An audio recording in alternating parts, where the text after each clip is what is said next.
Hello friends, स्वागत है आपका जी के स्टडी आईक्यू में। आज हम पढ़ाने वाले एनसीईआरटी और हम पढ़ा रहे एनसीईआरटी का सार संग्रह। इसके पहले की क्लास में हम फिजिक्स के काफ़ी चैप्टर को पढ़ा चुके हैं। ये जो बुक है इससे एग्ज़ाम में बहुत सवाल पूछे जाते हैं और आप चाहें तो इसके पहले के क्वेश्चन पेपर को उठाकर देख सकते हैं। इस बुक में सारे सब्जेक्ट या फिर जो भी सब्जेक्ट हो, चाहे पॉलिटी, हिस्ट्री, साइंस या फिर इकोनॉमिक, जियोग्राफी, टोटल एनसीईआरटी का वन लाइनर है और इससे बहुत सारा सवाल आता है। तो इसको, मेरा क्लास बहुत छोटा होता है, आप चाहे तो बस 10 मिनट या 15 मिनट में उसको 2-3 बार देख सकते हैं और 10-15 मिनट में अगर 5-6 क्वेश्चन भी याद हो जाता है तो 5-6 मार्क्स आ सकता है। इसलिए इस क्लास को ज़रूर सुने या फिर देखें 2-3 बार कम से कम, उसके बाद ये याद हो जाएगा। तो आज हम पढ़ाने वाले हैं फिजिक्स और फिजिक्स का आज का चैप्टर है साउंड।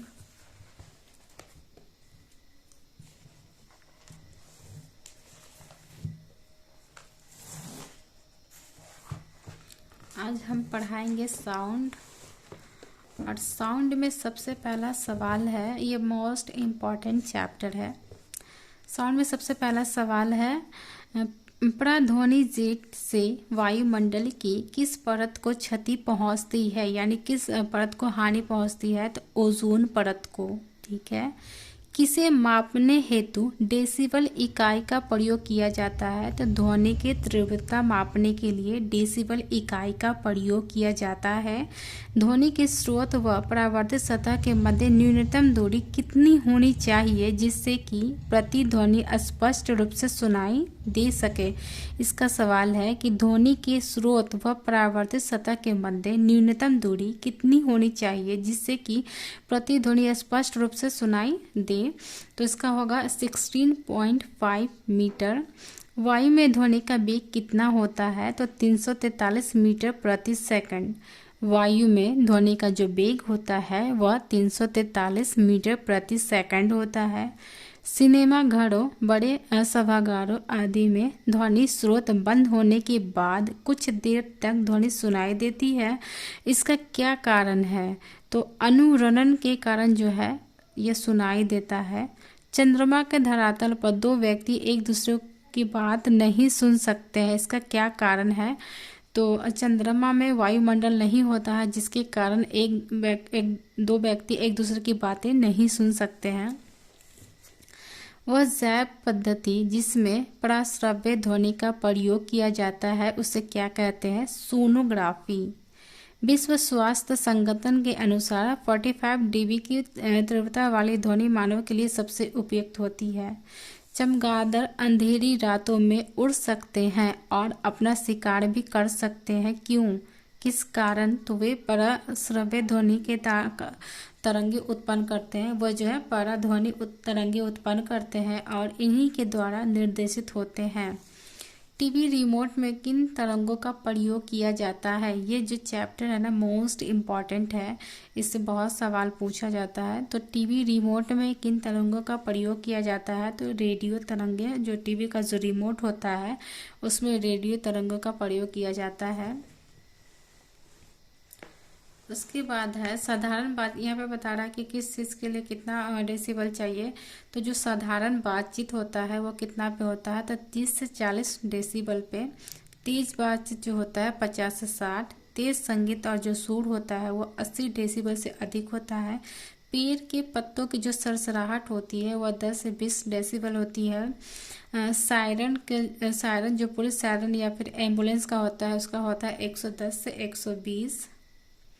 जेट विमान का होता है 140 से 150। औद्योगिक यंत्र या जो कारखाना में काम होता है उसका जो शोर होता है वो होता है 100 से 120 डेसिबल। ठीक है। उसके बाद है टेलीविजन ग्राही के दूरस्थ नियंत्रण में कौन सी विद्युत चुम्बकीय विकिरण प्रयोग में लाई जाती है? तो अवरक्त विकिरण। जब सितार और बांसुरी पर एक ही स्वर बजाया जाए तो उनसे उत्पन्न ध्वनि का जो भेद ध्वनि गुणता के आधार पर किया जाता है। जल, लोहा व नाइट्रोजन में ध्वनि के वेगों का जो आरोही क्रम है वो कैसे होगा? तो जल, नाइट्रोजन और लोहा का बात हो रहा है, तो जल पहले है नाइट्रोजन, नाइट्रोजन से ज़्यादा होगा जल में, फिर जल से भी ज़्यादा होगा लोहा में, तो हो जाएगा नाइट्रोजन, जल और लोहा।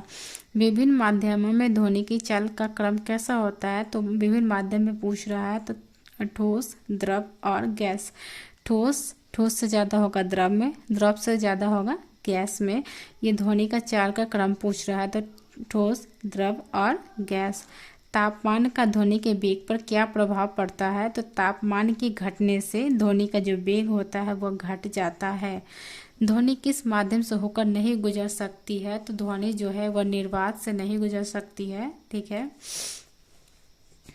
उसके बाद ये सवाल सीटेट में पूछा गया था, पिछले बार पूछा गया था सीटेट पेपर 2 में।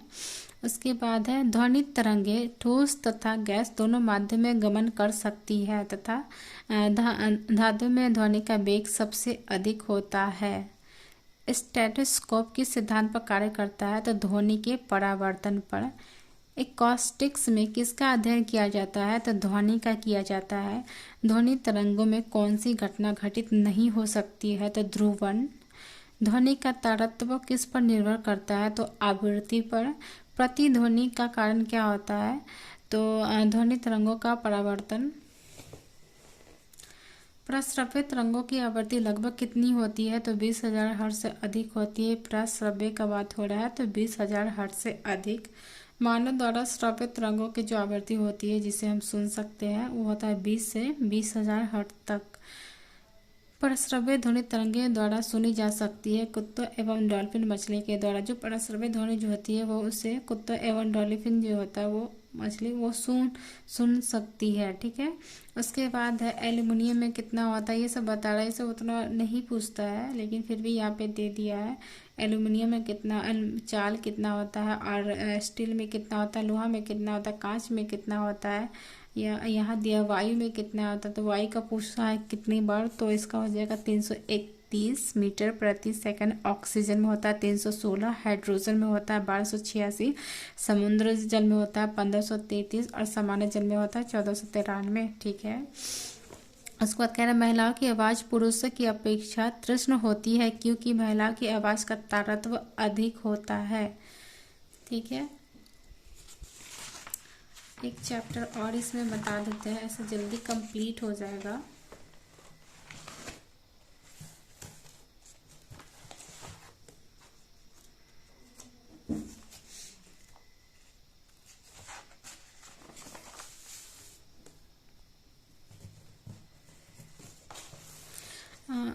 ये चैप्टर है ऊष्मा एवं ऊष्मागतिकी, ठीक है।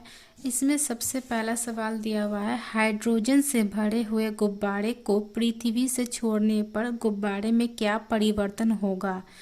तो गुब्बारे के आयाम में वृद्धि होगी। जब हाइड्रोजन से भरे हुए गुब्बारे को पृथ्वी से छोड़ने पर गुब्बारे में क्या परिवर्तन होगा, वो ये पूछ रहा है। तो क्या होगा?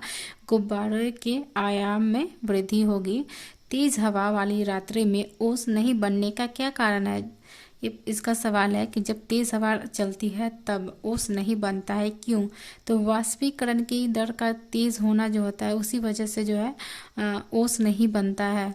कमरे में रखे रेफ्रिजरेटर का दरवाज़ा खोल देने पर कमरे के तापमान पर क्या प्रभाव पड़ेगा? तो जब हम इसका दरवाज़ा खोल देंगे तो कमरे का तापमान क्या होगा? बढ़ जाएगा। वह थर्मामीटर जो 2000 सेल्सियस मापने हेतु उपयुक्त हो उसे क्या कहते हैं? तो पुनर्विकीकरण पायरोमीटर कहा जाता है उसे। उसका ध्यान दिया फ़ारेनहाइट हिमांक क्वथनांक बराबर, और इसका क्या भाग होगा? तो फ़ारेनहाइट जो है हिमांक में होगा 32 डिग्री एफ फ़ारेनहाइट है ये, और क्वथनांक में होगा 212, और बराबर जब होगा तो 180। फिर यहाँ एक भाग उसका क्या कहलाता है? 1 डिग्री फ़ारेनहाइट। सेल्सियस में होगा 0 डिग्री, 100 डिग्री सेल्सियस, और फिर बराबर में होगा 100 डिग्री, और एक भाग उसका होगा 1 डिग्री सेल्सियस। इसी तरह से केल्विन में दिया हुआ है, इसका हिमताप का मापन बता रहा है ये। केल्विन में होगा 273, क्वांटनांक होगा 373, और बराबर जब होगा तो 100 होगा, और एक भाग उसका होगा 1 डिग्री केल्विन। परम शून्य ताप से क्या तात्पर्य है? सैद्धांतिक रूप से न्यूनतम संभव तापमान होता है। स्वचालित इंजनों में हिमरोधी के रूप में किस पदार्थ का प्रयोग किया जाता है? तो एथिलीन ग्लाइकोल का। जब बर्फ पिघलती है तब उसके आयतन पर क्या प्रभाव पड़ता है? तो जब भी बर्फ पिघलती है तो उसका आयतन जो है वो घटता है। थर्मोस्टेट यंत्र का संबंध तापक्रम से है, जिसका उपयोग किसी निकाय का दाब स्वनियंत्रित करना है।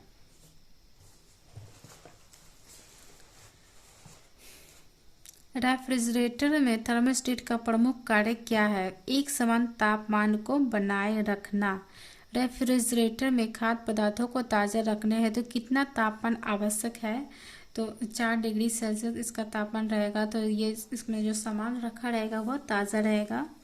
स्वस्थ मनुष्य के शरीर का सामान्य तापमान कितना होता है? तो 37 डिग्री सेल्सियस से या फिर 310 केल्विन, और जब सेल्सियस में रहेगा तो 37 रहेगा। उबले जल की तुलना में भाप से हाथ अधिक जलता है, इसका क्या कारण है? तो भाप में गुप्त ऊष्मा होती है, इसलिए भाप से अधिक हाथ जलता है।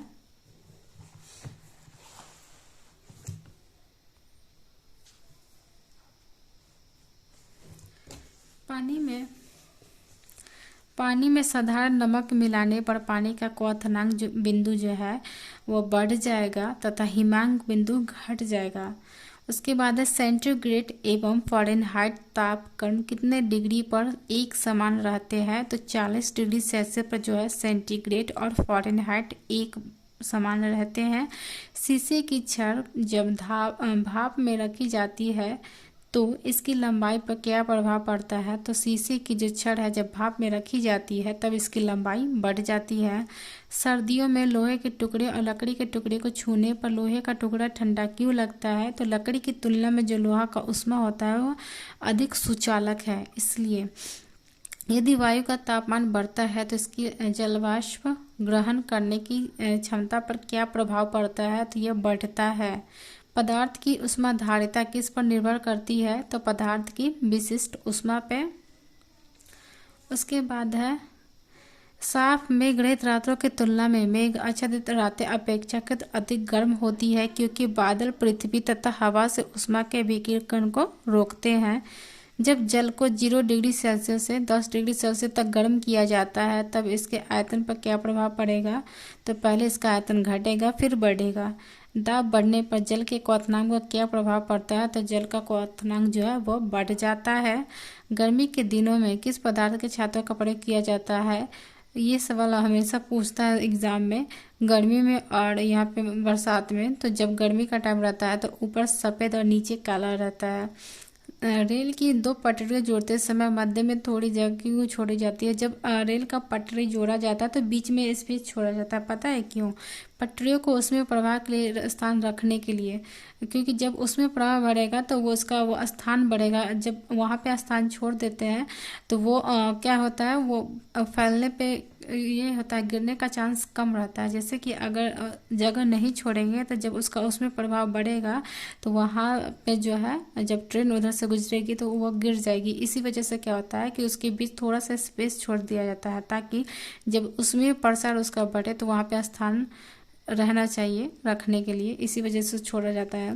प्रेशर कुकर के अंदर का उच्चतम तापमान निर्भर करता है ऊपर के छेद के क्षेत्रफल एवं उसमें रखे गए वजन पर। कमरे में लगा हुआ वातानुकूलन किससे नियंत्रित करता है? तो आर्द्रता एवं तापक्रम को। चालन के अनुप्रयोग। शीत ऋतु में लकड़ी व लोहे का समान होने पर भी लोहे की कुर्सी अधिक ठंडी लगती है। चीनी मिट्टी के प्याले में चाय पीना धातु के प्याले में चाय पीने से अधिक आसान होता है। ठीक है, आज के लिए इतना ही। Thank you class.